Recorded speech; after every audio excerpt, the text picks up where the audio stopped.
Entonces, tenemos aquí lo que sería el primer tema de números complejos. Realmente, si hemos hecho lenguaje, es cierto que hay muchas cosas que nos van a sonar. Hay otras que a lo mejor en lenguaje se quedaban cortas y aquí de verdad vamos a ver el por qué se hacían ciertas cosas de ese modo en lenguaje cuando estudiamos los números complejos. Aquí vamos a ponerle un poquito también el apellido a las cosas con las que hemos trabajando. Realmente la primera esencia con la que tenemos que trabajar es con nuestro concepto de número complejo. Es cierto que tienen una historia detrás de los números complejos, surgen hace muchísimos años, en el siglo I a.C. con Nerón de Alejandría tratando de construir secciones de pirámides. Luego vienen cuando en el 1545 Cardano trata de dar solución a un problema que era el de construir, dado un segmento de longitud 10, construir aquel rectángulo que tuviese un área de 40. Claro, cuando plantea las ecuaciones, oye, pues yo llamo a x a un lado, entonces el otro lado es 10 menos x, planto mi ecuación y, oh, sorpresa, sorpresa, me sale una raíz negativa. ¿Qué pasan aquí? Pasan cosas raras. Claro, ya en una construcción de un problema real hay cosas que no podían salir bien. Luego, posteriormente, es Euler el que ya introduce la notación de número complejo con la que estamos habituados a trabajar que con esa unidad imaginaria. Realmente, aunque todo hay un proceso detrás, a la hora de construir los números complejos hay muchos enfoques equivalentes. Nosotros vamos a seguir uno que es trabajando con esos elementos como elementos cartesianos. En cierto modo, vamos a trabajar con los números complejos de forma similar a lo que se hace en lenguaje en primero, que es como una extensión de R2. Realmente va a ser un conjunto donde vamos a definir unas operaciones, una operación suma y una operación producto. Y vamos a ver qué propiedades tienen esa suma y ese producto de pares de elementos. Y vamos a llamar unidad imaginaria a un elemento muy concreto. Y posteriormente vamos a decir, bueno, en realidad vamos a cambiar la notación, vamos a cambiar la escritura y se nos van a simplificar todas estas operaciones. Pero nuestro enfoque para nosotros es, vamos a definir lo que sería un número complejo a través de números reales. Es decir, lo ponemos como definición. Definición. Para nosotros, un número complejo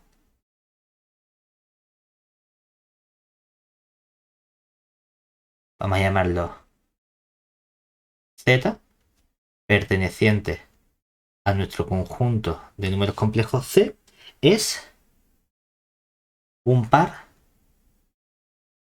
ordenado de números reales.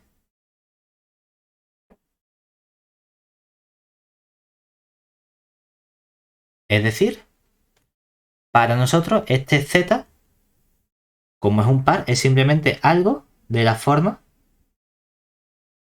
A, B, donde tanto A como B pertenecen a R. Entonces, ¿qué está diferenciando aquí en esta asignatura a un número complejo de R2? Porque si estamos trabajando con un par de números reales y no imponemos ninguna restricción, esto es simplemente R2. La diferencia que vamos a tener de los complejos a R2 es muy sencilla. No podemos dividir vectores. Sí que podemos dividir números complejos. Es decir, vamos a definir las operaciones con las que vamos a trabajar en este conjunto. Entonces, vamos a dotar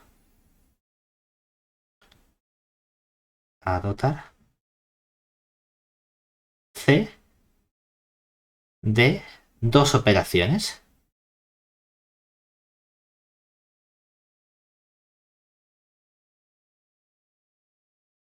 Una operación que vamos a llamar suma y una operación que vamos a llamar producto. Por un lado, ¿qué entendemos por nuestra suma? Pues muy sencillo. Muy sencillo. Simplemente hemos dicho, o vamos a decir, así se suman números complejos. Así se suman pares ordenados de números reales. Bueno, pues voy a sumar un elemento A1 B1 más un elemento A2 B2 y el modo de sumarlo por definición es, en cierto modo, el habitual que uno cabría esperar. Sumamos el primer elemento con el primero sumamos el segundo elemento con el segundo. Vale, decimos, oye, pues mira, es una definición intuitiva, tiene sentido lo que estamos haciendo. Ahora, lo que cambia un poco es este producto que vamos a definir sobre el conjunto de los números complejos, sobre este conjunto de pares ordenados. Pues este producto de un par A su 1 B su 1 con otro par A su 2 B su 2 se va a definir del siguiente modo. Lo que vamos a hacer es decir, pues mira, la primera parte vamos a tener el elemento A1 lo multiplicamos por el elemento A2 y le vamos a restar el elemento B su 1 por el elemento B su 2. Y la segunda componente de este producto va a ser el elemento A su 1 multiplicado por el elemento B su 2 y le sumamos el elemento B su 1 multiplicado por el elemento A su 2. Y dice, oye, pues simplemente tenemos un conjunto de elementos, un subconjunto de R2, realmente tengo todo R2, donde defino una suma y un producto. Entonces, cuando en un conjunto yo defino dos operaciones internas, suma y producto, intuitivamente mi cabeza va a pensar en una estructura que se llama anillo. No solo eso, sino que dentro de los anillos le podemos poner apellidos a ese anillo. Si hay un elemento unidad del producto que no coincide con el elemento unidad de la suma, mi anillo se llama anillo unitario. Pero además, si para la operación producto todo elemento distinto del elemento neutro de la suma posee un elemento simétrico o invertible o inverso, entonces pasamos de hablar de un anillo unitario a hablar de un cuerpo. Pues resulta que sobre este conjunto que realmente es R2, pero con una suma y un producto que a nosotros nos ha apetecido definir de este modo, vamos a tener una muy buena estructura. Es decir, tenemos una estructura de cuerpo. Es decir, primer resultado, proposición, teorema, como queramos. Proposición. Resulta que C, con esta suma y con este producto que hemos definido, tiene estructura de cuerpo. Claro, ¿eso qué significa? Significa que tenemos muchísimas propiedades con respecto a este conjunto de números complejos. En particular tenemos asociatividad de la suma del producto. Es decir, de este resultado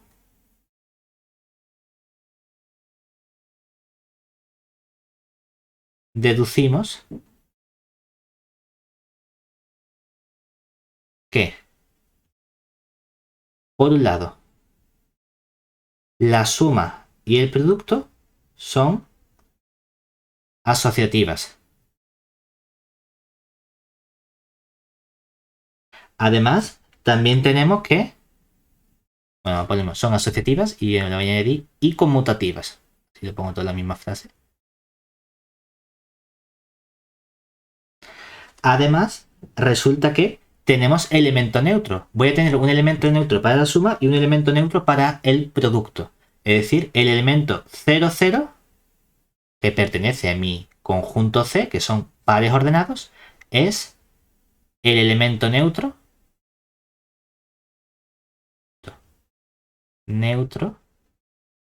de la suma. Además, vamos a tener también un elemento neutro del producto, ¿vale? Pues el elemento 1, 0, perteneciente a mi conjunto C, es el elemento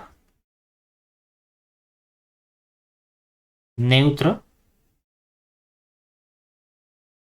del producto.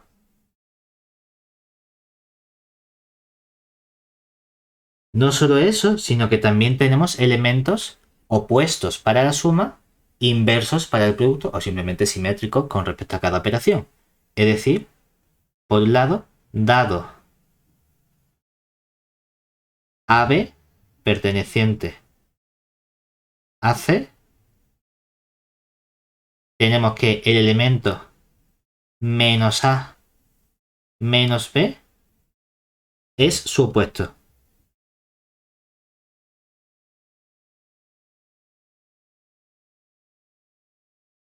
Y es cierto que para hablar de el inverso, es decir, del simétrico del producto, necesito un elemento que no sea el elemento neutro de la suma. Es decir, si además ese elemento que yo cojo es distinto del elemento neutro de la suma, del 0, 0, entonces, ¿quién es el elemento simétrico? Que podemos denotar mediante AB menos 1. Resulta que es el elemento A entre A cuadrado más B cuadrado. Y el segundo elemento es el elemento menos B entre A cuadrado más B cuadrado. Entonces este es su inverso. Todo esto es realmente propiedades algebraicas que no tienen tanto que ver con la parte de análisis como tal, sino del comportamiento desde el punto de vista algebraico que tiene este conjunto con las operaciones que estamos definiendo. Ahora bien, ¿eso qué significa? Significa que nosotros en realidad estamos haciendo una identificación de ciertos números reales con números complejos. Es decir, con esta definición con la que estamos trabajando, observemos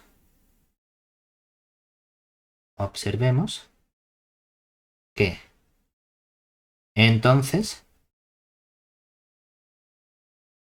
nuestro conjunto C de números complejos es simplemente R2 con dos operaciones definidas, una operación suma y una operación producto.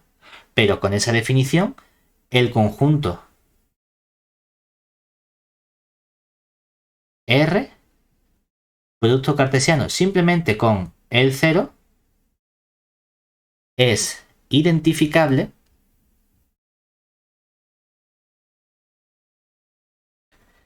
con simplemente nuestro conjunto R.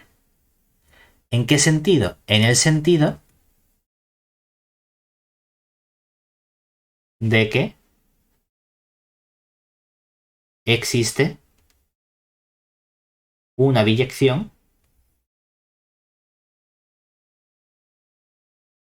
entre ambos.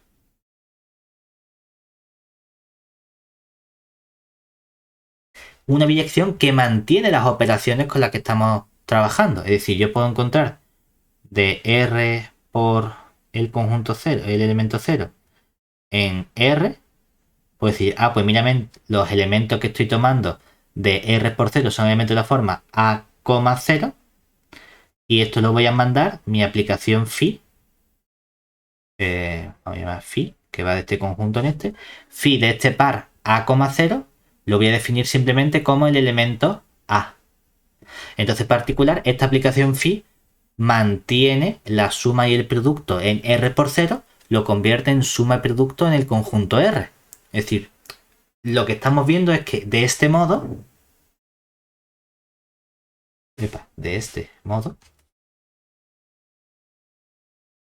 lo que está haciendo el conjunto C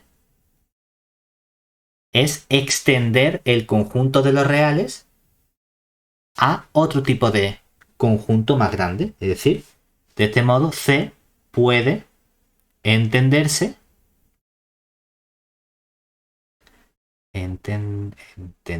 ya no sé ni escribir, entenderse como una ampliación o extensión de R.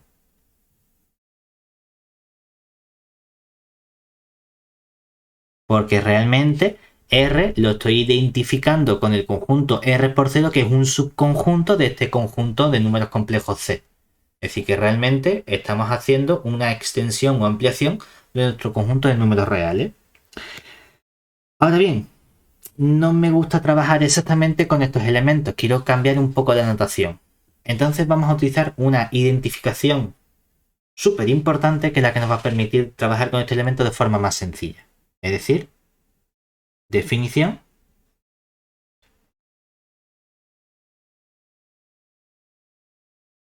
llamamos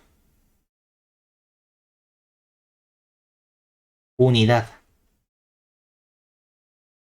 imaginaria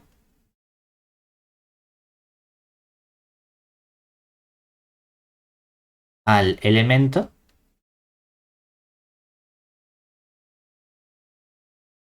0,1 perteneciente a nuestro conjunto de números complejos. Y lo denotaremos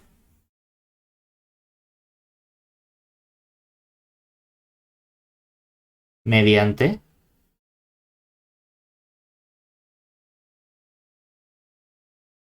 a no ser que seas ingeniero, ¿no? Que los ingenieros he descubierto que ponen una J porque llaman I a la intensidad y guardan la J para unidad imaginaria, lo cual es una puñalada trapera. Pero bueno, excepto los ingenieros que hacen cosas raras con los números complejos, y va a ser esta unidad imaginaria 0,1. Entonces decimos, bueno, es un elemento, igual que podríamos haber dicho, llamo al elemento 5,14. Pues nuestro elemento fundamental va a ser el 0,1. Claro, ¿por qué nos interesa este elemento 0,1? Porque eso significa que entonces, ¿qué ocurre? Si nos fijamos... bueno, ¿cómo lo ponemos? Tenemos entonces, vamos a ponerlo así, tenemos entonces que... Observación número 1. ¿Qué ocurre cuando yo multiplico i cuadrado? Claro, digo, es que i cuadrado en realidad es el elemento 0,1 multiplicado por el elemento 0,1. Y hemos dicho, ¿cuál es el modo de multiplicar números complejos aquí? Se multiplica primer elemento con primero, es decir, 0 por 0, y resto segundo con segundo, 1 por 1. Y luego cojo primero por segundo, 0 por 1, y sumo segundo con primero, 1 por 0. Claro, ¿qué elemento nos está dando eso? El elemento 0 por 0, 0, 1, 1, 1. 0 menos 1 es el elemento menos 1. Y aquí nos queda 0 por 1 es 0, 1 por 0 es 0, 0 más 0, 0. Y resulta que nosotros hemos visto que esto es identificable, vamos a poner aquí un aproximado, porque hay una biyección entre aquellos elementos que tienen un 0 como segunda componente. Hemos visto precisamente que los elementos que tienen un 0 en la segunda componente lo podemos identificar en cierto modo simplemente como el elemento real de la primera componente. Es decir, esto es básicamente como un menos 1. Y aquí estamos haciendo un big abuso de notación porque estamos identificando, no es exactamente igual, ¿no? Pero lo entendemos así. Claro, ¿eso qué significa? Que precisamente aquí tenemos esa famosa relación de i al cuadrado es menos 1. Entonces solemos definir también esta unidad imaginaria precisamente muchas veces como la raíz de menos 1, ¿vale? Es el otro enfoque o acercamiento que tenemos a estos números complejos. No solo eso, sino que además esto me va a permitir reescribir a mí cualquier número complejo de una forma mucho más sencilla, porque si z es un número complejo cualquiera de la forma a, b, como elemento de R2, yo puedo expresar esto como a por el elemento 1,0 más b por el elemento 0,1. Pero justamente hemos dicho los elementos que tienen un 0 en la segunda componente los estamos identificando en realidad como el correspondiente número real de la primera. Es decir, que esto es simplemente como a por 1 más b por... Y el elemento 0,1 lo he llamado yo unidad imaginaria y le he puesto el nombre de i. O sea que en realidad esto es simplemente un numerito que ahora voy a expresar en lugar de como el par a, b, como el número complejo a más b por i. Quien dice b por i dice i por b, depende para gusto de los colores, a veces lo expresamos de un modo u de otro. Es decir que cambia un poco la notación. ¿Eso qué significa? Que tenemos distintas representaciones del mismo elemento. Bueno, pues vamos a ponerle nombre en realidad a estas representaciones. Es decir, de este modo obtenemos las siguientes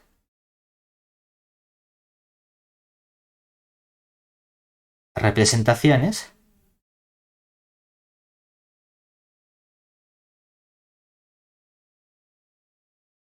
de un número complejo.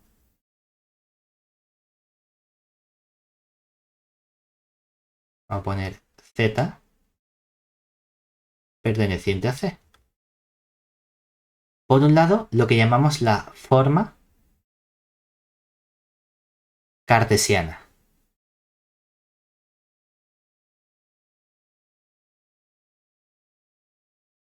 Que es esa primera forma que hemos estudiado en la que define mi número complejo como un par ordenado, un par formado por el elemento A el elemento B, donde A y B son simplemente números reales. Es decir, es un subconjunto de R2, o realmente R2, con unas ciertas operaciones de suma y producto. Pero tengo otra forma de expresar ese mismo número complejo, que es lo que vamos a llamar ahora forma binómica. Porque tengo dos elementos, un binomio, binómica, en la que voy a expresar mi número complejo z en la forma A más B por I, de nuevo con A y B pertenecientes a R, y ese nuevo elemento I que he introducido lo que verifica es que I al cuadrado vale menos 1. Esa es la nueva relación o expresión que tengo de nuestros números complejos.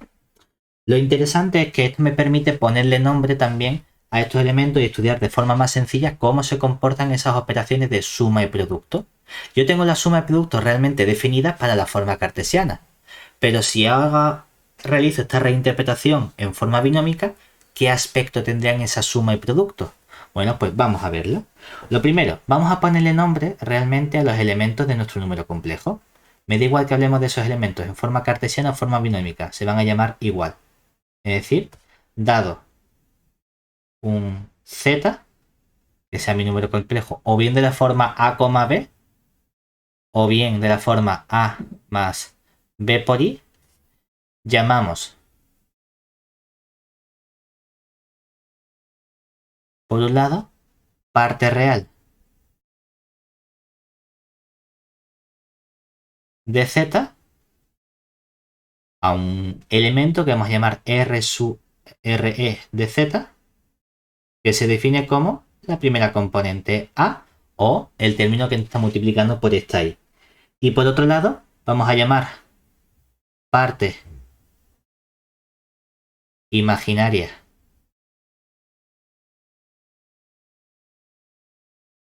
de z a un elemento que llamamos I mayúscula M, que esto se parece como a la imagen en álgebra de nuestro conjunto Z, de nuestro elemento número complejo Z, que sería la segunda componente B. ¿De acuerdo? Observemos que en particular lo que está ocurriendo es que tanto la parte real como la parte imaginaria son números reales, porque el elemento A es un número real y el elemento B es un número real. El comportamiento que tenga mi número complejo en función de la parte real o de la parte imaginaria me va a permitir ponerle apellido a mi número complejo. Es decir, en particular,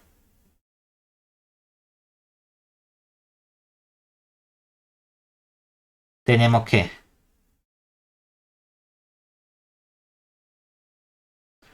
por un lado, si la parte real de z es 0, entonces decimos que z perteneciente a c es un número complejo, pero le ponemos el apellido de imaginario puro.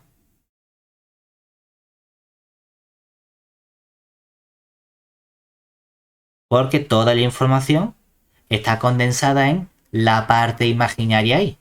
Mientras que si tengo imagen de z igual a 0, en realidad este número complejo z, con esta reinterpretación que hemos hecho o esa identificación de los números reales, tenemos que este número z perteneciente a c es en realidad un número real simplemente, porque su segunda componente es 0 y estamos diciendo que los elementos de la forma a, 0 los identificamos con r. No solo eso, sino que además, como hemos dicho, tenemos una suma y un producto definidos en esta expresión cartesiana. Veamos cómo quedan esa suma y ese producto en esta forma binómica. Es decir, una vez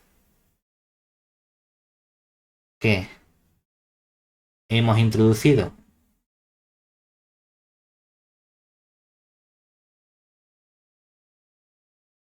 la forma binómica de un número complejo,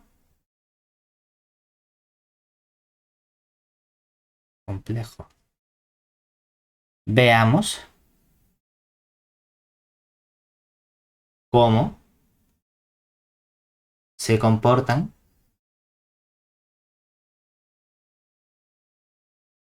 la suma y el producto. Lo único que vamos a hacer es realmente reescribirlas en términos de forma binómica. Pues mira, resulta que la suma se comporta muy bien, pues cuando yo os digo este elemento z sub 1 más z sub 2, por ejemplo, que ahora voy a expresar el elemento z sub 1 como a sub 1 más b sub 1 por i, y le voy a sumar el elemento a sub 2 más b sub 2 por i, podría definir esta suma simplemente diciendo, pues cojo el primer elemento a sub 1 y se lo sumo al primer elemento a sub 2, y luego la parte que va con la i sería el b sub 1 más el b sub 2, todo eso que multiplica la i. Y el producto de z sub 1 por z sub 2, que sería el producto de este elemento a sub 1 más b sub 1 por i, multiplicado por el a sub 2 más b sub 2 por i, lo que tendríamos ahora es que podríamos definir este producto simplemente diciendo, pues sería coger al a sub 1 por a sub 2, le resto el b sub 1 por b sub 2, y la parte imaginaria va a llevar multiplicando el a sub 1 por el b sub 2 más el b sub 1 por el a sub 2. Y todo eso que multiplica la i. Entonces tenemos así definido también la suma y el producto en la forma binómica, que es una forma mucho más manejable que estudiar ese producto que teníamos antes en forma cartesiana. Realmente nos da un poquito igual cómo trabajar, pero tenemos ambas cosas. Una vez que ya tenemos estas herramientas, vamos a definir ciertas propiedades o comportamientos que tienen estos números complejos. Y en particular, hay un elemento importante que es el concepto de conjugación de un número complejo. Es decir, definición, dado. Si lo definimos, realmente da un poco igual cómo definamos. La verdad que nos interesa ahora trabajar más en esta forma binámica porque es más cómoda de trabajar con ella. A más b por i o a más i por b, depende. Perteneciente a C, se define su conjugado, que vamos a denotarlo mediante z con una rayita encima, como z conjugado es simplemente coger la parte real igual, pero la parte imaginaria le cambiamos el signo. Es decir, en lugar de tener más bi, tenemos menos b por i. ¿De acuerdo? En particular, se verifican las siguientes propiedades.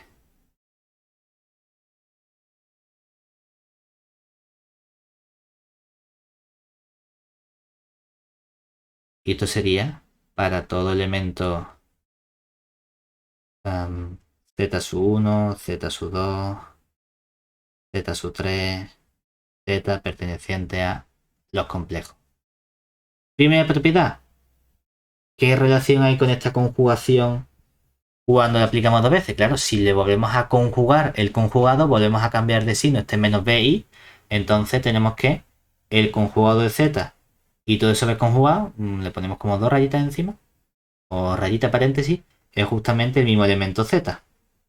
Además, ¿qué ocurre cuando tenemos una operación definida en los complejos que es la suma? ¿Cómo se comporta z sub 1 más z sub 2 con la conjugación? Pues resulta que si hago el conjugado de una suma es lo mismo que hacer la suma de los conjugados. Pues mira, esto me gusta que funcione bien con la suma. Pero tengo otra operación que es el producto. Pues resulta que también funciona bien con el producto. Es decir, si tengo el z1 multiplicado por el elemento z2 y lo conjugo, es lo mismo que si primero conjugo el z sub 1, luego conjugo el z sub 2 y por último efectúo el producto de esos dos elementos conjugados. Además, quien dice producto dice también cociente porque es multiplicar cuando puedo calcular el elemento correspondiente. Es decir, que si el elemento z sub 2 que está dividiendo es distinto de 0, que es el número por el cual no puedo dividir, entonces cuando yo estudio el cociente de z sub 1 con z sub 2 y todo eso lo vamos a poner entre paréntesis para indicar que primero hago el cociente y luego conjugo, es lo mismo que si calculo el conjugado de z sub 1, calculo el conjugado de z sub 2 y realizo ese cociente. ¿De acuerdo? No solo eso, sino que puedo estudiar una relación que tiene las partes reales y las partes imaginarias con el número complejo z y su conjugado. Si vemos, el número complejo z tiene a más b por i y el conjugado a menos b por i. Si sumase ambos elementos, el bi con el menos bi se me cancela y me queda dos veces el a. Pero era lo que yo había llamado la parte real. Por lo tanto, lo que estamos diciendo es que justamente la parte real, que es esa componente a de cualquier número complejo z, es simplemente coger el número complejo z, sumarle su conjugado y dividirlo entre 2, porque nos ha quedado dos veces ese a. Pero también puedo tener una relación con la parte imaginaria. Para eso tendría que restar los elementos. Pero entonces, aparte de aparecer dos veces, aparece esta i multiplicando. Bueno, no pasa nada. La parte imaginaria de z va a ser entonces, al z le resto su conjugado, solo que entonces debo dividir entre dos veces esta unidad imaginaria. ¿De acuerdo? No solo eso, sino que puedo establecer, habíamos dicho que podía ponerle un apellido a esos números complejos, o bien imaginario puro, o bien número real, y precisamente para que algo fuese un número real, ¿qué tenía que ocurrir? Que la parte imaginaria fuese 0. Si nos venimos a esta parte, para que la parte imaginaria sea 0, esta parte de la derecha tiene que ser 0. Si paso el 2i multiplicando, lo que estamos diciendo es que z menos z conjugado tiene que ser 0, o sea que z tiene que coincidir con su conjugado. Es decir, z es en realidad un número real si y solo si z conjugado coincide con z. Lo cual significa que cuando conjugamos números reales, el elemento se queda exactamente igual. No tiene ningún cambio. ¿Vale? ¿Por qué es importante esta operación de conjugación? Porque esta operación de conjugación me permite a mí realizar la operación de división de forma muy sencilla. Vamos, básicamente lo que hace esta conjugación es que realmente me permite definir la división de números complejos. Porque yo tengo definido el producto, no tengo definido la división de números complejos. Entonces, veamos cómo la conjugación nos permite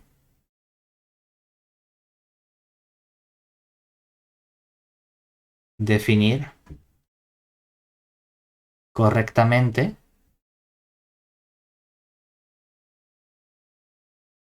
la división de números complejos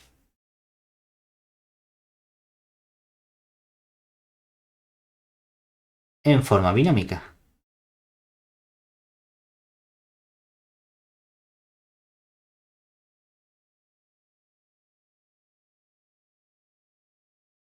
Realmente en cualquier forma, ¿no? Pero bueno, como estamos trabajando esencialmente con forma binómica, aquí le está diciendo, si tenemos un número complejo, me da igual cuál cojamos, un z y abajo un w, ¿de acuerdo? Claro, yo lo que voy a hacer es decir, voy a multiplicar arriba y abajo por el conjugado del que aparece en el denominador. Es decir, voy a multiplicar por z por el w conjugado y abajo voy a tener el w por el w conjugado. ¿Por qué? Porque resulta que si w es igual a más b por i, y w conjugado, entonces, ¿quién sería? Sería el elemento a menos b por i. Y hemos visto entonces que cuando realizamos este producto de w por el elemento conjugado, o definimos este producto, ¿qué sería?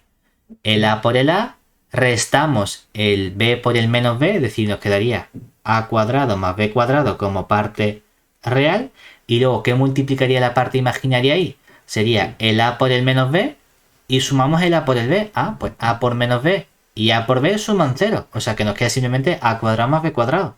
De este modo que conseguimos que arriba nos aparece, o tenemos aquí un elemento que sería 1 entre a cuadrado más b cuadrado. Que esto ya no presenta problemas, ¿por qué? Porque esto que tenemos aquí es ya un elemento real.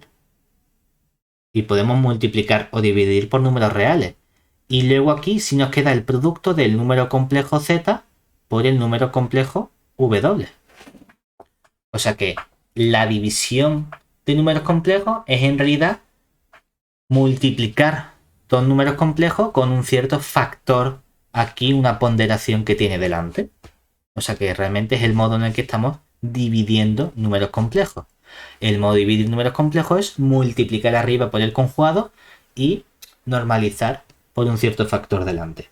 Además, este factor que aparece aquí va a ser un elemento muy importante que nos va a permitir dar una nueva reinterpretación o caracterización de los números complejos, que va a ser a partir de los elementos geométricos. Entonces vamos a definir lo que sería el módulo, el argumento y la nueva forma de representación que tenemos de nuestros números complejos. Es decir, definición. Aquí es donde vamos a tener la primera crisis de esta asignatura, cuando definamos el argumento, pero bueno. Entonces, sea z, nuestro número complejo, me da igual que pongamos a más b por i o que lo pongamos en forma cartesiana. Si tenemos nuestro elemento en forma binómica, entonces definimos su módulo, que sería, lo puedo escribir R, o llamarlo como un valor absoluto módulo de z, como ¿quién va a ser el módulo de z? Pues va a ser, por definición, coger la raíz cuadrada de el elemento a al cuadrado más el elemento b al cuadrado, que justamente es el elemento que estaba apareciendo antes dividiendo, ¿de acuerdo? Bueno, pues resulta que tenemos una serie de propiedades interesantes con respecto al módulo. Es decir, en particular, se verifican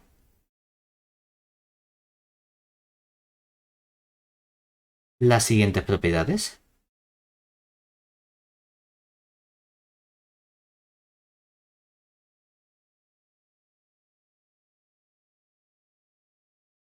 Por un lado, tenemos que, si nos fijamos, aquí delante de esta raíz cuadrada no hay ningún signo. Cuando no ponemos un signo delante de un número, estamos interpretando que el signo es por defecto positivo. No hace falta que lo especifiquemos. Por lo tanto, el módulo de z es un número real que lo que nos está devolviendo siempre un valor que es mayor o igual que 0 para todo número complejo z que yo coja de mi conjunto de números complejos c. No solo eso, sino que además puedo caracterizar cuando el módulo de z es justamente 0. Y hay un único caso en el que obtenemos módulo 0. El único caso es cuando el número complejo es el 0. Es el único número que tiene módulo 0. Además, si nos fijamos, si yo elevo este módulo de z al cuadrado, obtengo a cuadrado más b cuadrado, que de la escritura que habíamos hecho antes de esta división, cuando multiplico un número por su conjugado me daba justamente la suma de sus componentes al cuadrado, su parte real y parte imaginaria. Es decir, el módulo al cuadrado es justamente el resultado de multiplicar el número complejo por su propio conjugado. Además, tenemos unas operaciones definidas en los números complejos. Para empezar, había introducido ese concepto de conjugación. Por lo tanto, uno podría plantearse qué relación hay entre un número complejo y su conjugado. Realmente, de la propia definición, nosotros ¿qué observamos? Si yo defino el módulo del conjugado, sería multiplicar el z conjugado por el conjugado del conjugado, que es de nuevo el z. Pero como el producto es conmutativo, lo mismo es z por z conjugado que z conjugado por z. Es decir, el módulo de z al cuadrado coincide con el módulo del conjugado de z al cuadrado. Si quito raíces, es verdad que podría salirse más o menos, pero como son siempre cantidades positivas, la única opción es que sean números positivos. Es decir, el módulo de... El módulo de mi número complejo z coincide justamente con el módulo del número complejo z conjugado. Es decir, tenemos esa parte que dice, oye, pues mira, lo tenemos ahí bien, ¿de acuerdo? Además, para esas operaciones de producto y suma, ¿cuál es el comportamiento que tiene? Es cierto que funciona bien para el producto, en el sentido de que el módulo del número complejo z1 por z2 coincide con el módulo del número complejo z1 por el módulo del número complejo z2. Pero esta propiedad ya se pierde para la suma. Es decir, en general no vamos a tener que el módulo de z1 más z2 sea igual al módulo de z1 más el módulo de z2, sino que lo que puedo decir es que es menor o igual que el módulo de z1 más el módulo de z2, que es lo que se conoce como la desigualdad triangular.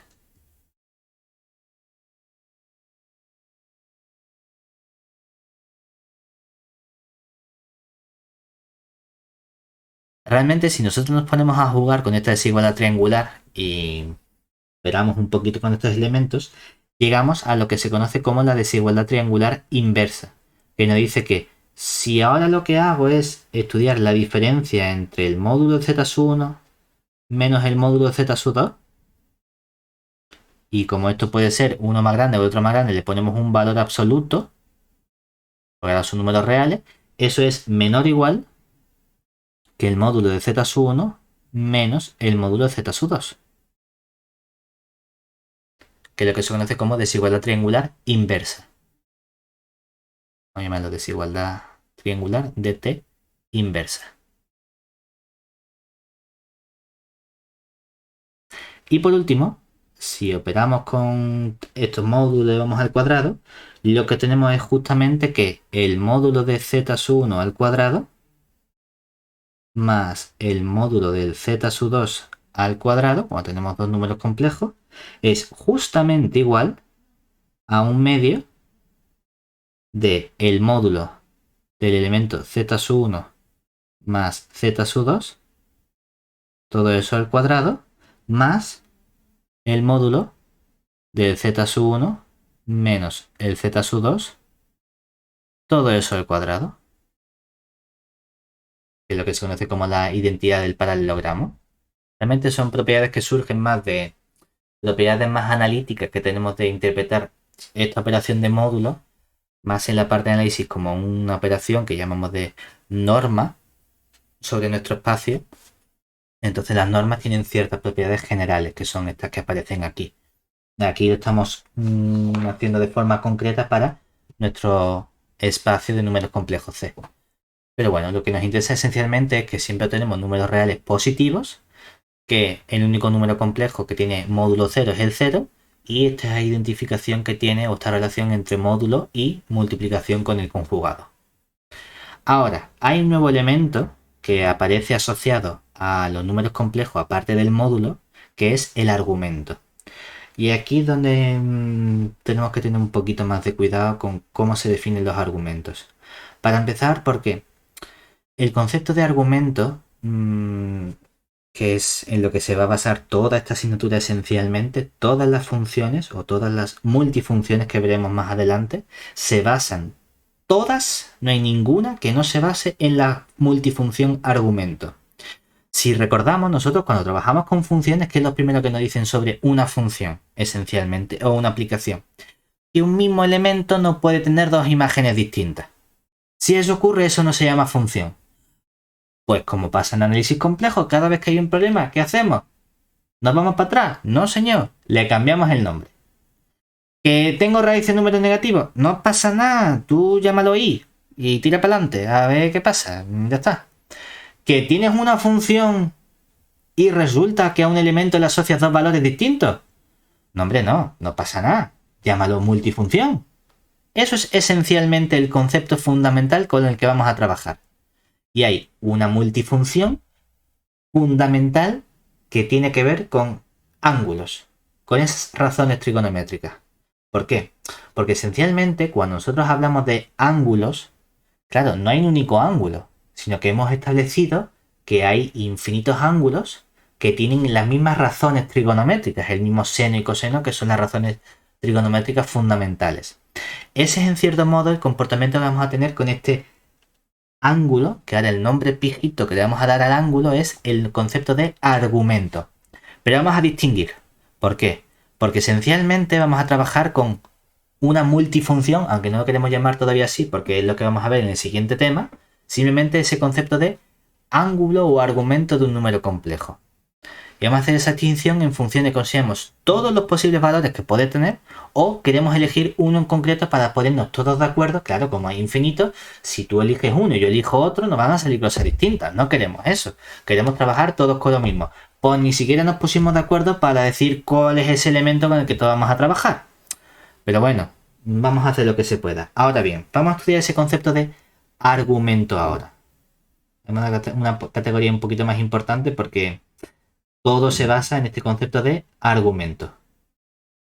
Entonces, consideramos nuestro número complejo, es decir, sea z, que puede ser nuestro elemento a más b por i, perteneciente a c, número complejo, pero vamos a exigir que z sea distinto del 0. ¿De acuerdo? Entonces, llamamos argumento principal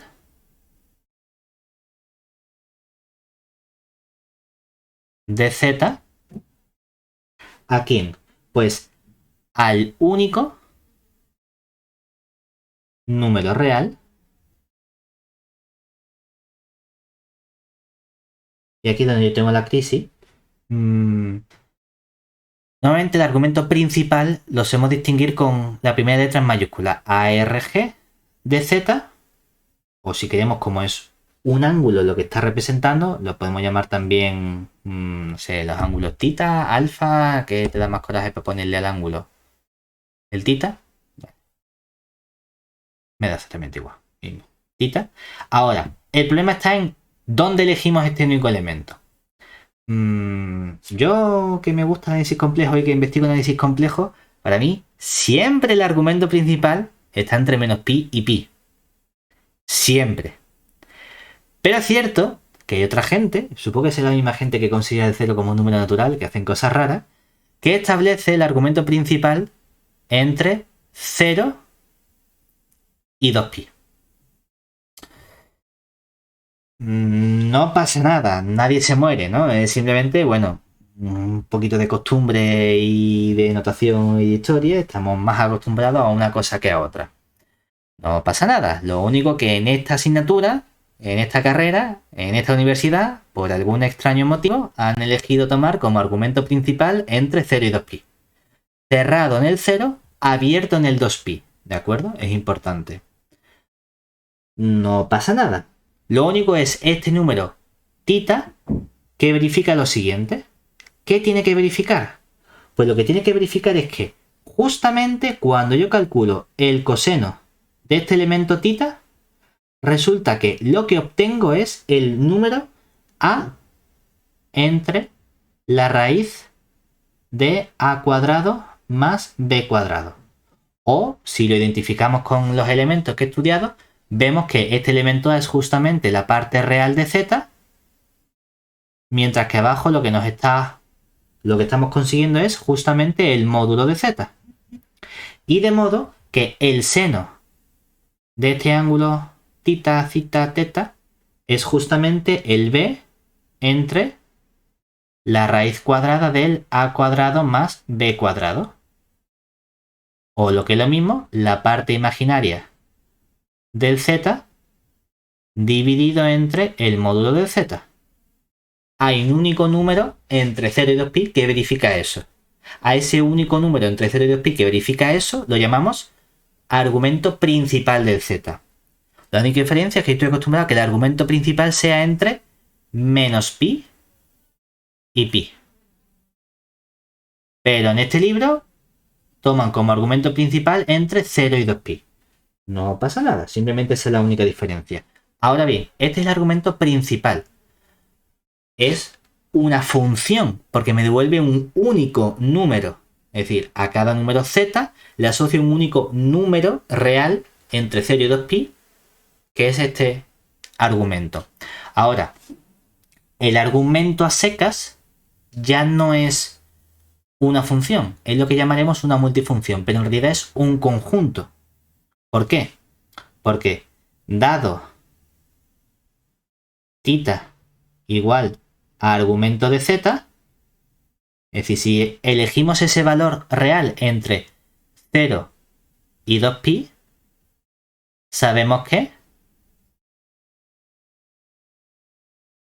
si yo cojo cualquier múltiplo de 2pi de ese número θ, claro, cuando yo calculo, por ejemplo, el coseno del θ más 2pi por k, con k perteneciente a los enteros, ¿qué ocurre? Que por propiedad de la función trigonométrica coseno, yo sé que esto es lo mismo que el coseno de θ, ¿verdad? Pero hemos dicho que este coseno de θ es justamente el valor de parte real de z entre módulo de z, porque es el único que verifica eso, ¿cierto? Pero también cuando estudio el seno de θ más 2pi por k, claro, como este k está en z, esto es lo mismo que simplemente el seno de θ. Pero ese θ verificaba justamente que su seno valía imagen de z entre módulo de z. ¿Cuál es la diferencia? Que ya no hay un único valor en todo R que cumpla esto, ¿verdad? Sino que hay infinitos valores en R que verifican esta misma relación. Entonces, llamamos argumento a secas, no argumento principal, sino simplemente argumento de z a, esencialmente es un conjunto. Lo escribimos en minúscula ARG de z, aunque más adelante vamos a ver que esto no es un conjunto, es lo que llamamos una multifunción. Multifunción es un conjunto porque a un único elemento z le vamos a asociar más de un valor f de z. Pues va a ser el conjunto dado por todos los argumentos principales, que es un único argumento principal de z, y le sumamos todos los múltiplos de 2pi por k, tales que k pertenece a z. ¿De acuerdo? Y a ese conjunto que va a tener ahora infinitos elementos lo vamos a llamar simplemente argumento. Luego veremos la relación, que no he visto el libro, no lo explico tan bien, de lo que se llamará una rama de la multifunción. Una rama es una elección porque todo, absolutamente todo en esta asignatura se basa en el argumento.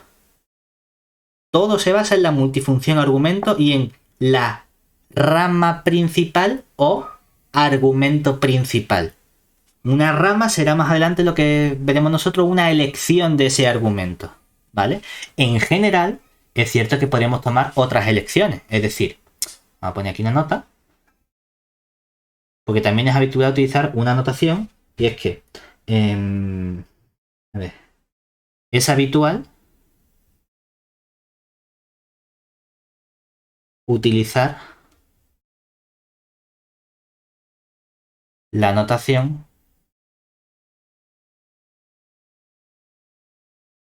ARG de argumento como subíndice alfa de z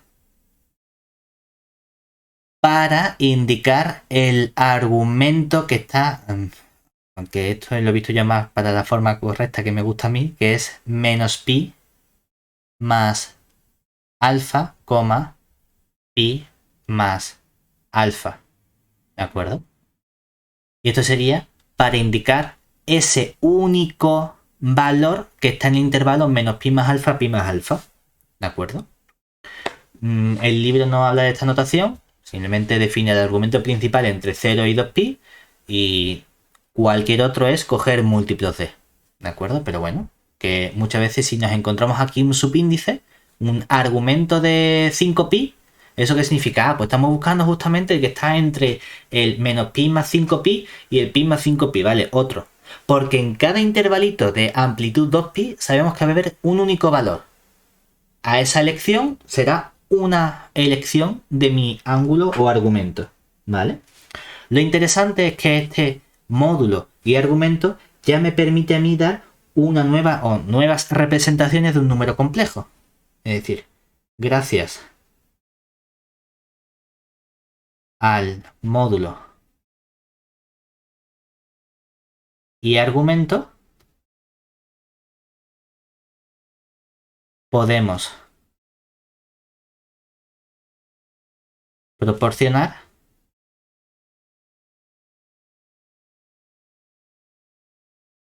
nuevas representaciones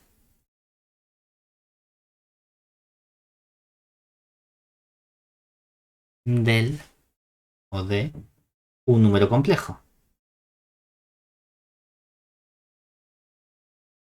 Aquí tampoco hay mucho consenso en el nombre que se le pone a cada forma. Vamos a poner la que es un poquito más habitual. Cuando nosotros escribimos o expresamos z como módulo de z por, y aquí expresamos coseno, aparecería el argumento principal de z más i por el seno del argumento principal de z. Que es verdad que esto a lo mejor es un poquito más coñazo de escribir, estamos más acostumbrados a decir, oye, si yo identifico R con el módulo, y hemos dicho que llamamos teta a ese argumento principal, pues esto nos quedaría R por el coseno del teta más I por el seno del teta. Que esto sería, estamos llamando R al módulo de z, estamos llamando teta a ese argumento principal de z. Vale. Pues esto es lo que se llama la forma. A ver si lo puedo bajar.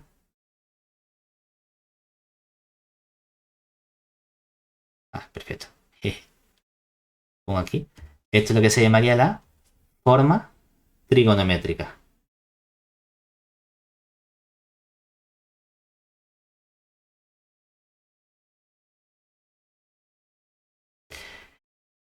Tenemos otra, claro, digo, que cambia un poco porque asociadas a esta también surgen dos nuevas formas que sería, por un lado, o lo que llamamos la forma polar, o a veces se llama módulo argumental.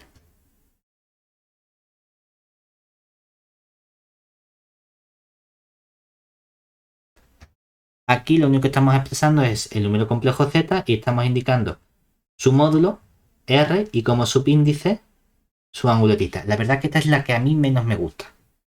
Pero es verdad que es muy cómoda porque hay muy poco que escribir. Obviamente, módulo argumental porque ves el módulo y ves el argumento, no hay más cosas, con eso ya es suficiente. O tengo una tercera, que es la forma exponencial, que esta es la que a mí más me gusta. Exponencial, que es en la que expresamos z como su módulo por e elevado a y por el argumento principal θ, ¿de acuerdo? Ahora, es cierto que, hombre, esto tiene ciertas propiedades que no son tan sencillas de obtener. Básicamente tenemos un resultado que es el teorema de Euler, que me dice que e elevado a i θ es precisamente este coseno de θ más i seno de θ.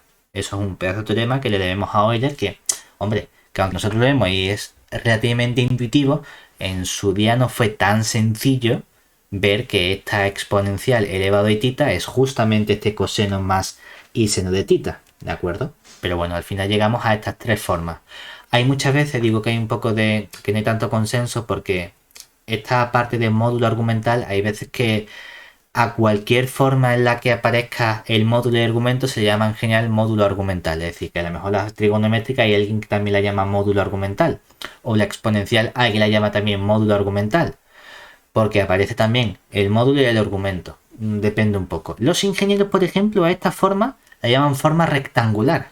Curiosamente. Eso solo lo he visto en ingeniería. No sé el por qué. Me gustaría vender el por qué. Porque todavía no he conseguido ver por qué es forma rectangular. Porque parece una R. No lo sé. Pero bueno, tenemos distintos nombres para todas estas formas. Lo importante es que, bueno, con respecto a esta forma de expresar números complejos, resulta que hay ciertas operaciones que se pueden expresar de forma muy sencilla, otras no. Por ejemplo, cuando nosotros tenemos la forma cartesiana o la forma binómica, sumar números complejos es muy sencillo. Cojo la primera componente, sumo la primera componente. Cojo la segunda componente, sumo la segunda componente. No tengo nada más que hacer. Pero el producto está de complicado. Tengo que aprenderme qué es este primero por primero, segundo, segundo restando y ahora esto cambia de signo, suma. Pero cuando utilizo la representación, es lo que yo llamo aquí alguna representación geométrica de un número complejo, en la que intervienen módulo y argumento, multiplicar o calcular potencia, que básicamente multiplicar, es muy sencillo. Es decir, con estas nuevas representaciones,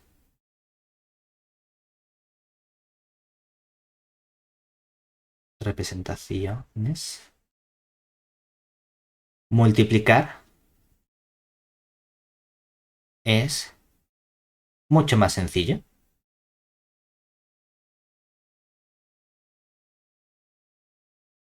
¿Por qué? Porque ahora resulta que, oye, si yo tengo un número complejo, es decir, voy a poner aquí, si tenemos, vamos a poner, no sé, dos números complejos, uno que sea z, bueno, ahí me z sub 1, que va a tener un módulo r sub 1 y un argumento elevado a i tita sub 1, por ejemplo, en esta forma. Y un z sub 2 que sea r sub 2 elevado a i tita sub 2. Bueno, pues entonces, ¿qué va a ocurrir con el producto de z1 por z sub 2? Me da igual en qué forma expresemos, que se dice, oye, es que esto lo he expresado en forma exponencial, pero lo puedo expresar en forma trigonométrica como r sub 1 y aquí subíndice tita sub 1 y aquí tengo este r sub 2 y como subíndice el tita sub 2. O en forma trigonométrica, me da exactamente igual. En forma exponencial, los módulos se multiplican r1 por r2 y los ángulos se suman. Es decir, tita sub 1 más tita sub 2. O si lo queremos en forma polar, tendríamos aquí el producto R1 por R2 y como subíndice el tita sub 1 más el tita sub 2. ¿Qué ocurre entonces con el cociente? Hombre, siempre y cuando estemos dividiendo entre un número que sea distinto de 0, pues que vamos a tener que el cociente de z1 con z sub 2 va a ser simplemente el cociente de los módulos y los ángulos se restan, es decir, ahora tenemos el tita sub 1 menos el tita sub 2. O si lo queremos en forma polar, tendría el cociente R1 con R2, todo eso, y aquí su índice tita sub 1 menos tita sub 2. También lo ponemos en forma trigonométrica, no lo pongo porque hay mucho que escribir, pero sería multiplicar y dentro del seno y el coseno aparece o bien la suma o bien la resta. Ahora bien, hay una fórmula un poquito más importante que lo que conocemos como la fórmula de Moivre. Que Moivre es el único nombre que a mí no me gusta porque es francés.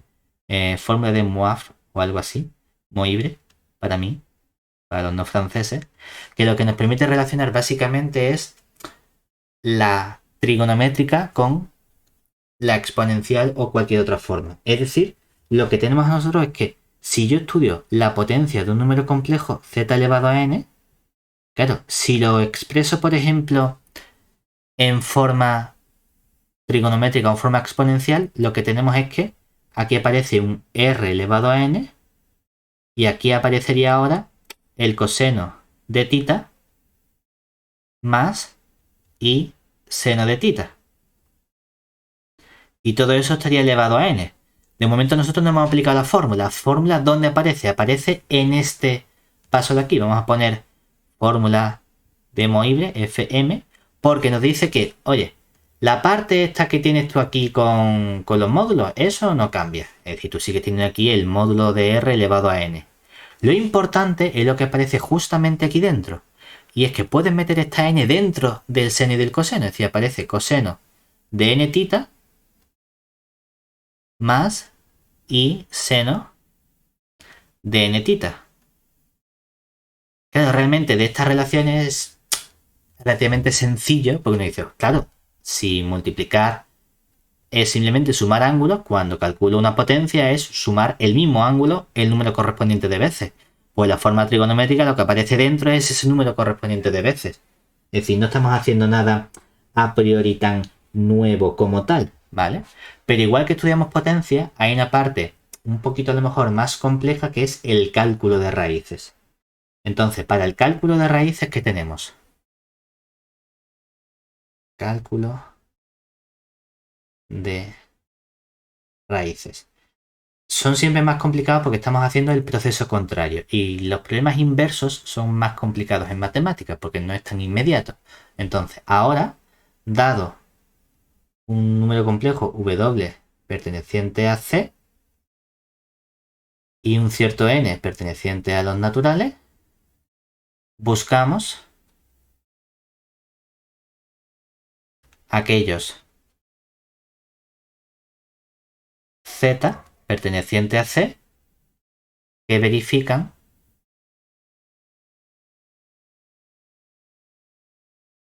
que el z elevado a n es justamente el W.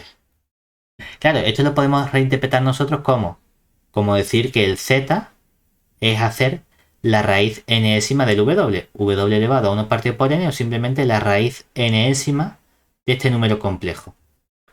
Entonces, es cierto que tenemos una fórmula y estamos acostumbrados a que nos digan, esta es la fórmula, la plantas y ya está. Pero vamos a pensar de dónde viene esa fórmula. Si nos fijamos en esta parte, aquí tengo una igualdad entre los números complejos. Para que los números complejos sean iguales, ¿qué tiene que ocurrir? Bueno, vamos a fijarnos en el tipo de representación que estoy haciendo yo de este número complejo. Porque, hombre, yo podría decir, bueno, como tengo un número complejo z, yo podría decir, esto es simplemente coger y calcular el módulo de z, lo elevo a n, y por ejemplo, tener aquí un e elevado a i por n veces el argumento principal de ese z. Vale, dice, bueno, tiene sentido. Con el W hago lo mismo. W es un número complejo, pues puedo cambiar la representación y expresar también de forma exponencial como módulo de ese W por e elevado a i por el argumento principal de nuestro W. Y tú dices, vale, pues sí, tiene todo el sentido del mundo esto. Ahora, ¿qué ocurre? Lo que ocurre es que para que estos dos números complejos coincidan, claro, ¿qué necesitamos entonces? La parte de los módulos está clara, es decir, el módulo del z elevado a n tiene que coincidir con el módulo del W. Ahora estos son números reales, entonces hay una única opción posible, y es que el módulo de z sea justamente la raíz n-ésima del módulo del número complejo. Y además esto siempre está bien definido, da igual que la raíz sea par o impar, porque el módulo es siempre algo mayor o igual que 0, no hay problema. Pero para la parte de los ángulos, es verdad que aquí tengo n por el argumento principal de z. Y esto tiene que ser igual ¿a quién? Al argumento principal del W, ¿verdad? Claro. ¿El problema cuál es? Que si yo sumo cualquier múltiplo, estos dos argumentos siguen siendo iguales, ¿verdad? Siempre que yo sume cualquier múltiplo, 2pi, todo esto va a coincidir. Ahora bien, ¿cuándo tiene sentido que yo coja estos ángulos esencialmente distintos? En el momento en el que doy valores más grandes que n, ya empiezan a repetirse los ángulos de nuevo, ¿verdad? Entonces, comienzo desde el k igual a 0, 1. En el momento en el que llego al valor n, claro, al decir 2pi por n lo divido entre n, me queda 2pi, pero sumarle al argumento principal 2pi es lo mismo que tener simplemente el argumento principal como tal. Entonces llegamos únicamente hasta el n-1. De este modo lo que hacemos ahora es esta n, que decimos, es que no me gusta tener esta n aquí. Para tenerla aquí, lo que hago es que la elimino y la paso a la derecha dividiendo. Y de aquí viene esa famosa fórmula que conocemos nosotros de, para sacar las raíces n-ésimas de un número complejo, hacemos las raíces n-ésimas del módulo y el ángulo de esas raíces para coger los ángulos, le sumamos 2pi y dividimos entre n. Y lo hacemos tantas veces como número de raíces tenemos. Dentro de esas raíces hay una que a lo mejor recordamos que tenía un nombre principal, un nombre particular, que es el nombre de raíz principal. Es decir, para k igual a 0, tenemos lo que se llama la raíz principal.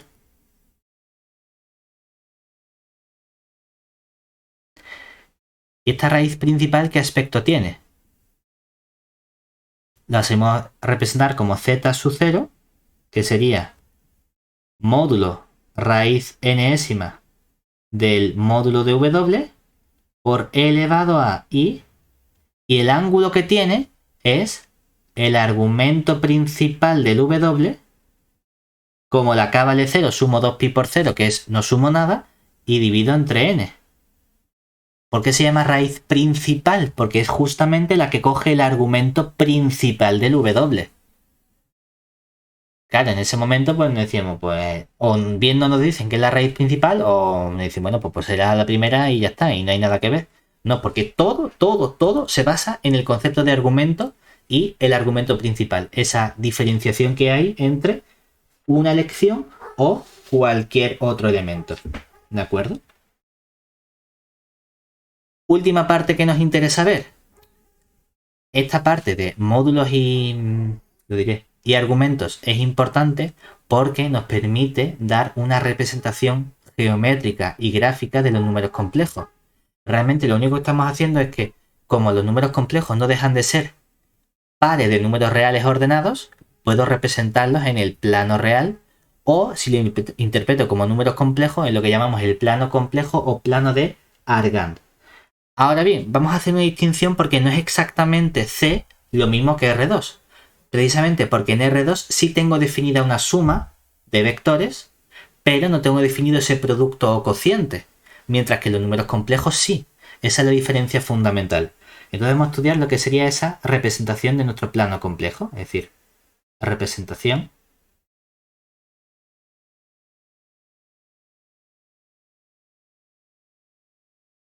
en el plano complejo.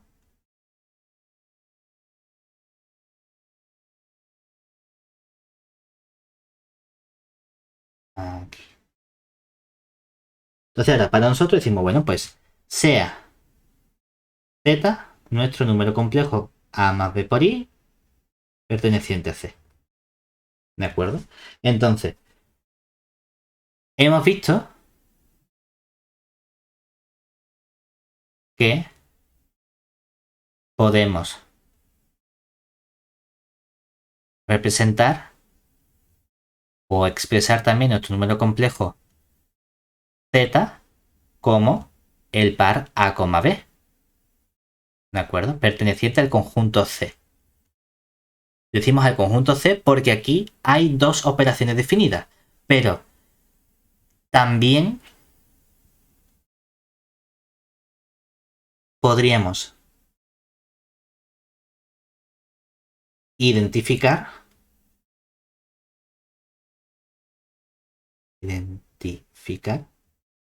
ese Z simplemente con un punto P que tiene las mismas componentes A y B, solo que esto lo cojo de R2. Eso significa que estoy intercambiando y ahora ya solamente tengo esa suma definida. No tengo ese producto también, ¿vale? Entonces, este punto va a recibir un nombre, porque es realmente el mismo elemento Z, la representación cartesiana, pero no en C, sino en R2. Entonces, se llama afijo, es decir, el cual se llama afijo de nuestro elemento Z. De este modo, por lo tanto, podemos representar. Si uno dice, mira, es que realmente yo simplemente dibujo nuestros ejes y claro, si yo hago la interpretación de este, bueno, vamos a hacerlo un poquito mejor, ya que tengo una cosa que me hace línea recta, vamos a hacer línea recta. si tengo aquí, ¿ves? Este cacharrito y tengo aquí, flechita, nuestro origen, lo que estoy diciendo es que cuando cojo un elemento e interpreto esto como el eje real, puedo tener aquí un valor A, un valor B, y entonces estoy tomando aquí, justamente, por un lado, el elemento Z. Si lo llamo Z, lo estoy representando en lo que sería el plano complejo. El plano complejo lo llaman plano complejo, o nos gusta a nosotros más bien llamarlo el plano de Argand, que básicamente es el plano complejo. Pero a veces nos damos el pelotazo y le ponemos un nombre más pijolis a las cosas. Plano de Argand. Ahora, en este plano, realmente lo que estamos haciendo es identificar la parte compleja con R2, en función de si añadimos esa operación de producto o no. ¿De acuerdo? Claro, pero es que entonces también puedo identificar quién sería ese módulo, ¿verdad? Porque si identifico Z como un punto, como es un punto, puedo construir el vector que une este punto con el origen. Y como vector puedo calcular el módulo de este vector que aparece aquí. Y el módulo de este vector es justamente el módulo de Z. Pero si nos fijamos, también puedo decir, como esto es un vector, puedo considerar el ángulo que forma ese vector con el eje horizontal. Y eso sería justamente este ángulo θ, que es lo que nosotros hemos llamado aquí el argumento principal del Z.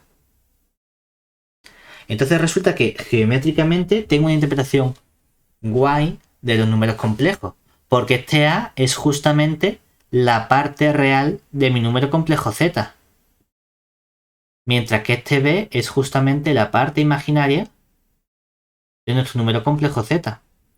Entonces, geométricamente, puedo representar en el plano R2 el punto el A fijo, o en el plano de Argand lo mismo, pero en lugar de llamarlo P lo llamo Z. Y tengo esa representación de lo que sería el módulo y el argumento de nuestro número complejo. ¿De acuerdo? ¿Eso qué significa? Claro, lo que ocurre aquí un poquito es que el argumento principal sí me permite caracterizar justamente a nuestro punto o a nuestro número complejo. Realmente no hace falta que tomemos el argumento principal, sino que podría tomar cualquier argumento de nuestro número complejo. Porque la única diferencia a la hora de representarlo es que todos difieren en múltiplos de 2pi. Entonces es cierto que a la hora de representar geométricamente el número complejo, no hace falta que tomemos el argumento principal. Podría tomar cualquier otro argumento. Ahora bien, eso no nos serviría para dar una expresión analítica de nuestro número complejo, porque entonces sí es importante saber cuál es el valor que le estoy dando yo al ángulo correspondiente. Una vez que tenemos todos estos elementos, es cierto que, oye, pues, ¿qué operaciones puedo definir yo con esta interpretación geométrica? Podría definir, por ejemplo, cuál es la distancia que hay entre dos números complejos, porque lo estoy interpretando como la distancia en el plano correspondiente. Es decir que, oye, pues podría definir la distancia entre números complejos simplemente mediante la distancia de los correspondientes puntos en R2. Es decir, dados z1 y z2 perteneciente a C, podemos definir su distancia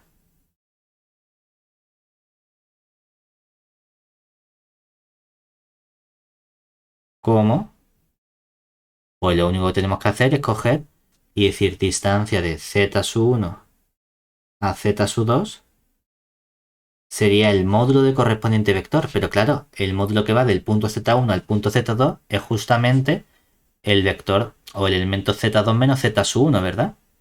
Y el módulo justamente lo que hemos definido nosotros como el módulo, o sea que la distancia es simplemente este concepto, que realmente me da igual que pongamos z2 menos z1 o z1 menos z2, la distancia es la misma porque el módulo de vector es el mismo.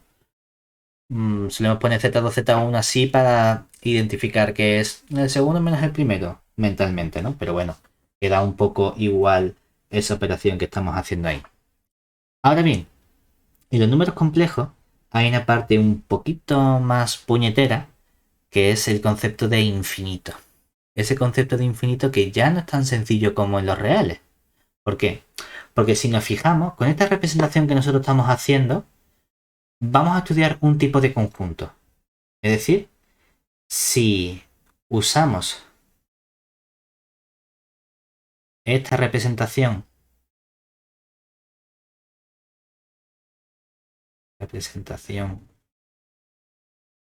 geométrica de los números complejos,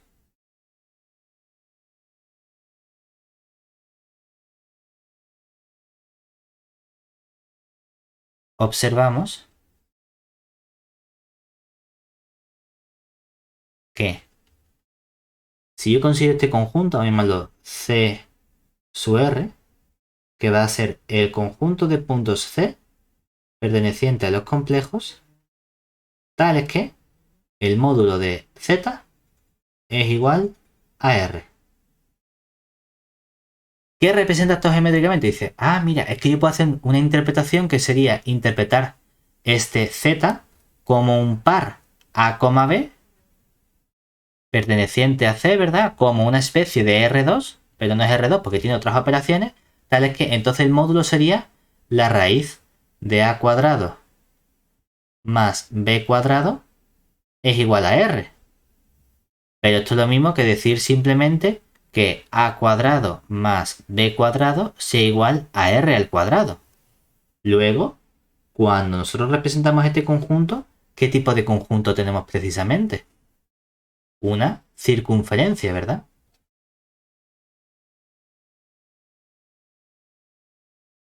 Se borra, bueno, digo. Aquí. Mira, sí, puedo hacer circunferencia. Espérate. Azul. Toma ya. Circunferencia. Es decir, lo que tenemos aquí es,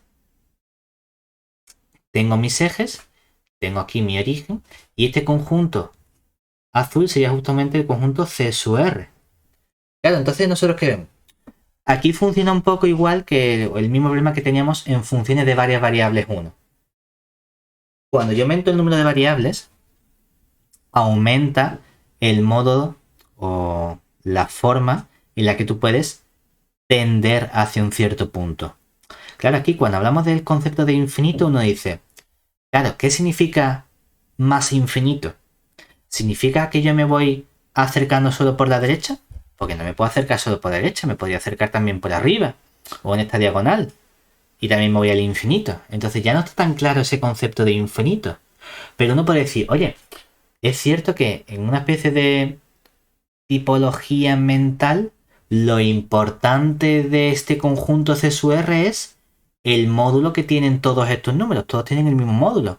Entonces, en cierto modo, si yo modifico ese módulo, crecen todos esos números complejos, además de la misma forma. En cierto modo, estamos expandiéndonos conforme va aumentando el radio. Entonces podemos decir, bueno, un modo de interpretar que algo está creciendo en ese módulo sería decir, voy aumentando cada vez más los radios de estas circunferencias que estoy construyendo aquí. Y si sigo ese proceso de este modo, eso me podría llevar a un cierto concepto de infinito en el que ya no vamos a trabajar con el infinito o con el más infinito o menos infinito de los reales, sino meramente con el concepto del infinito complejo. Es decir, cambia ahora, porque ya ese elemento ya no es un elemento como tal. No es un punto 57, no es el más infinito, es algo que llamamos nosotros el infinito complejo. Ese infinito complejo es como, imagínate esta circunferencia que cada vez se va haciendo más grande.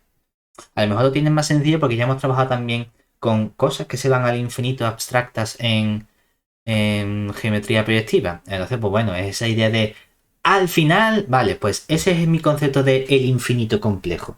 ¿De acuerdo? Es decir, mi interpretación o mi definición es que definición. Nosotros aquí vamos a llamar infinito complejo a ese elemento. Es decir, en cierto modo, no me gusta esto que voy a poner aquí, pero para que nos hagamos una idea, ¿vale? Es decir, definimos un nuevo concepto, un nuevo elemento que llamamos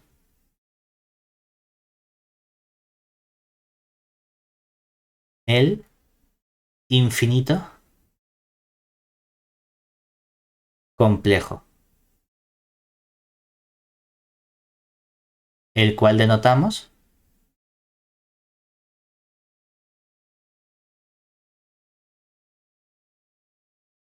mediante simplemente infinito sin signo, ¿de acuerdo? Aquí ya no hay más infinito o menos infinito. No, el infinito complejo no tiene signo, ¿de acuerdo? No hay nada más, ¿vale?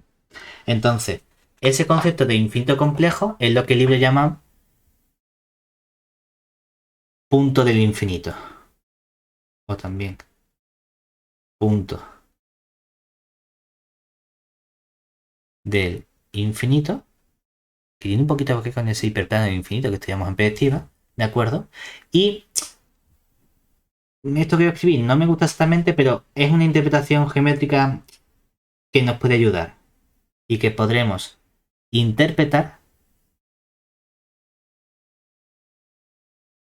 como, vamos a poner unas comillas, porque esto no siente precedente, en cierto modo como un igual es ese conjunto de números complejos z tales que el módulo de z es más infinito. ¿Vale? Es decir, lo que estamos haciendo es como que esa circunferencia se va haciendo cada vez más grande y ese infinito complejo es todos esos elementos que tenemos ahí realmente. ¿Vale? Entonces, está bien porque tenemos del mismo modo lo que se llama la extensión de los complejos o la compactificación de los complejos. Entonces podemos trabajar no con los complejos simplemente, sino añadir ese concepto de infinito. Es decir, definición.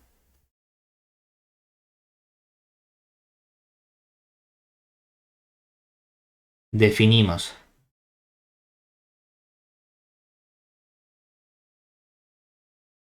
la compactificación de C como el conjunto C gorrito, que se define como al conjunto de números complejos, le añado ese elemento que es el punto del infinito o el infinito complejo, que es este simbolito. Dice, pues mira, realmente lo único que estoy añadiendo es como añadir otro número que en lugar de ponerle un valor, le pongo una letra, como si me sumo, ¿cómo trabaja con pi o cómo trabaja con raíz de 2? Nadie se ha muerto todavía y no tenemos el valor exacto de pi, ¿vale? Pero podemos trabajar con él, pues lo mismo con este infinito. Eso significa que hay ciertas operaciones que yo debería ser capaz de definir con el infinito. Vale, pues vamos a definir esas operaciones. Hay algunas operaciones que podemos definir. Es igual que como cuando hacíamos esa extensión de la recta real ampliada con el concepto de más infinito y menos infinito en R. Oye, pues mira, resulta que cuando tú a un número complejo z le sumas ese infinito, es lo mismo que si al infinito le sumas el número complejo z y nos va a dar simplemente ese concepto de infinito. Y es cierto que si tú un número complejo z lo divides entre 0, te va a dar infinito. Siempre que z sea distinto de 0. Pone aquí z distinto de 0. Y es cierto que si tú coges el z y lo divides entre infinito, entre ese nuevo elemento que me he llamado el punto del infinito, el resultado va a ser el 0. Obviamente, siempre que el z no sea el mismo elemento infinito complejo, ¿no? ¿De acuerdo? Entonces, tenemos ciertos modos de trabajar con estos elementos. Lo mismo ocurre también que, bueno, pues cuando yo, igual que sumo, también funciona con la recta, ¿no? Pero cuando yo tomo aquí el elemento y multiplico z por infinito, nos da lo mismo que el infinito por z, y nos da aquí infinito como elemento, siempre y cuando ese z sea distinto del 0. Entonces hay ciertas operaciones que no están definidas, como es ese infinito entre infinito complejo, o ese 0 por infinito complejo, o el 0 entre 0. Pero bueno, hay ciertos elementos con respecto a la suma y el producto o cociente que sí que tenemos definido, ¿vale? Lo importante es que gracias a este elemento podemos realizar una nueva reinterpretación de lo que sería nuestro plano complejo. Y eso lo hacemos a través de lo que se llama la esfera de Riemann. Esfera de Riemann. O también proyección estereográfica. Estereográfica. ¿De acuerdo? ¿Qué hacemos ahí? Bueno, pues gracias a añadirle ese punto del infinito, vamos a poder dar una interpretación del plano complejo. Es decir, si trabajamos con nuestra compactificación, que sería el conjunto C gorrito, que es este C unión el punto del infinito, podemos visualizarlo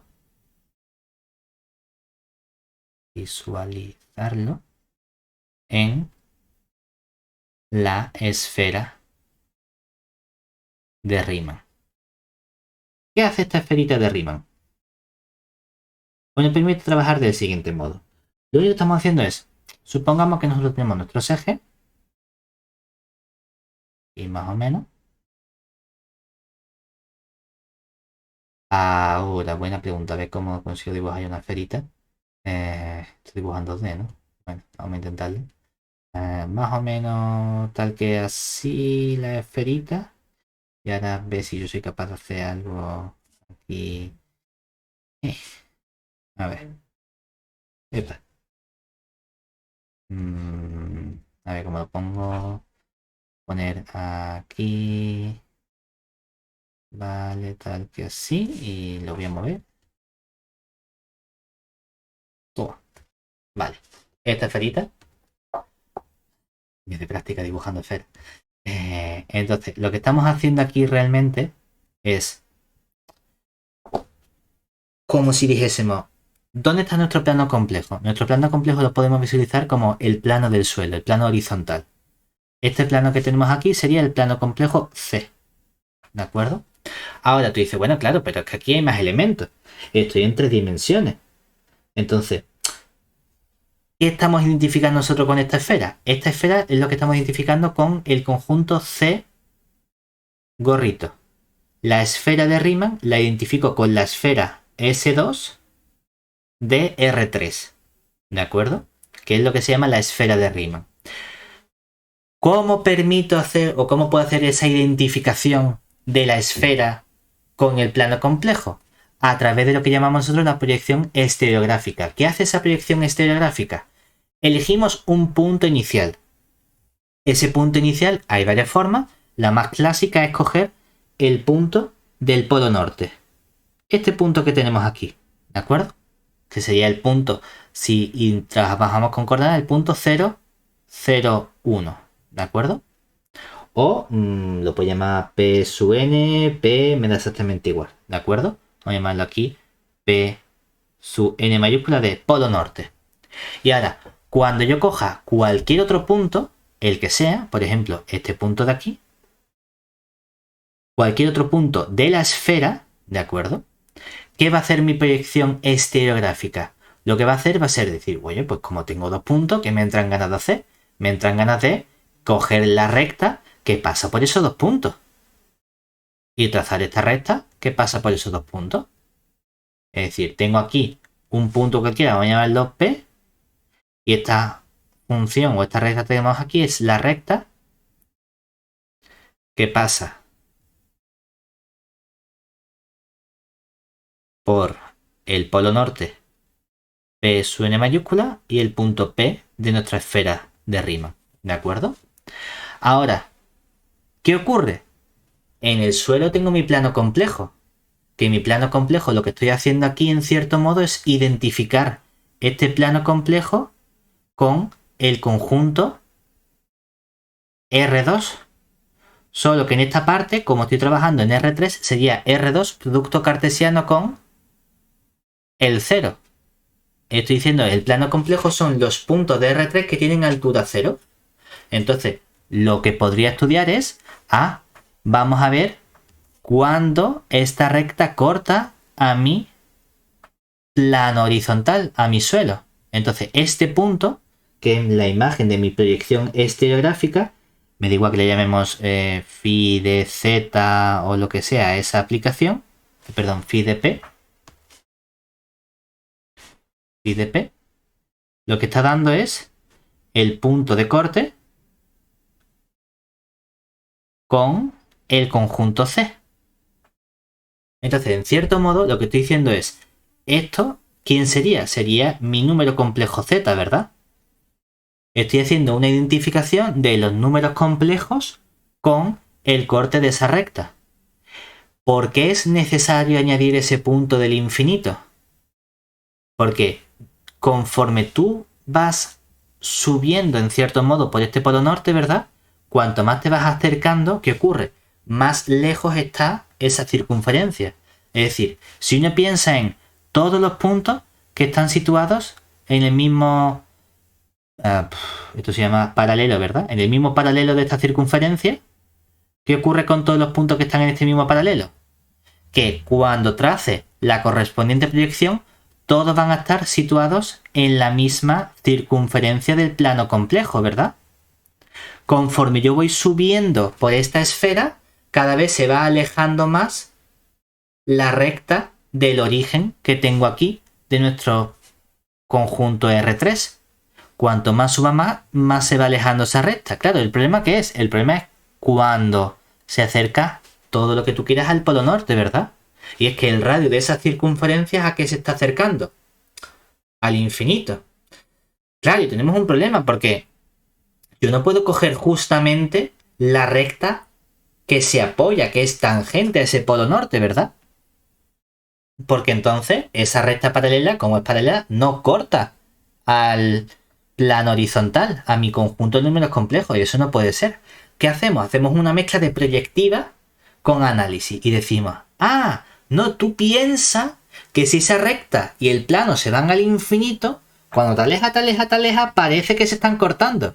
Es que esa recta sí se está cortando en el hiperplano del infinito, ¿de acuerdo? En geometría proyectiva, y en ese hiperplano del infinito es lo que nosotros estamos llamando aquí el punto del infinito o el infinito complejo.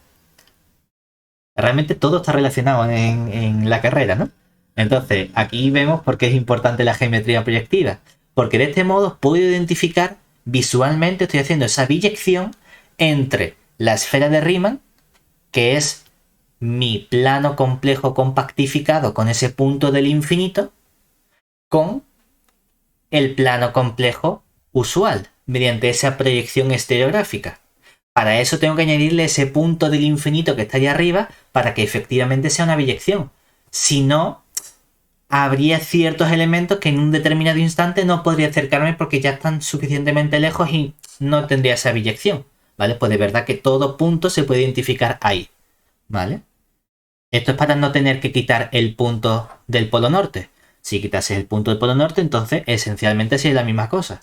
¿Qué es lo que veremos luego? Bueno, yo no sé si tú harás topología o no, que es lo que son las partes homeomorfas y los retractos de deformación y toda esa parte, que esencialmente el plano, claro, ¿qué ocurre? Que si tú coges la pelotita y le haces un agujero, y ese agujero lo vas haciendo cada vez más grande, ¿verdad? Conforme lo vas haciendo cada vez más grande, ¿qué ocurre? Que te va quedando una cosita tal que así. Y cuando lo vas haciendo cada vez más grande, ¿qué ocurre? Que te va quedando cada vez así, ¿verdad? Hasta que como lo vas aplastando y cuando lo aplastas del todo, ¿qué te queda? Un plano.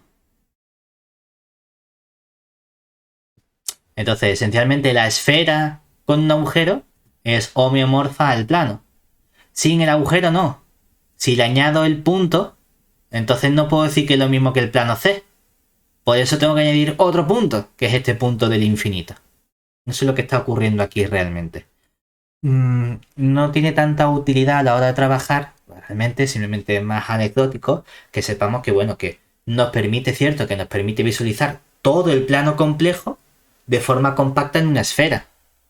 Porque lo único que estoy haciendo es identificar cada punto del plano complejo con el correspondiente punto de la esfera, que hace que al trazar la recta por el polo norte corte justamente al plano complejo. Pero yo te digo que más allá de la utilidad que tiene, no tiene mucho más, ¿vale? Pero bueno, esas son las cosas fundamentales de esta primera parte de los números complejos. Sobre todo saber las propiedades fundamentales, trabajar con módulos e introducir ahora sí, con la forma correcta, ese concepto de argumento principal y de argumento como conjunto de todos los múltiplos de ese argumento principal. Esas son las dos cosas fundamentales. Porque a partir de ese argumento y de argumento principal va a seguir toda la asignatura. Toda la parte de el logaritmo, las funciones trigonométricas complejas, las exponenciales, todo se basa únicamente en el concepto, entender bien el concepto de multifunción argumento. A partir de ahí, todo es súper sencillo. Si entendemos bien cómo funciona y cuáles son las propiedades básicas del argumento de un número complejo. ¿Vale?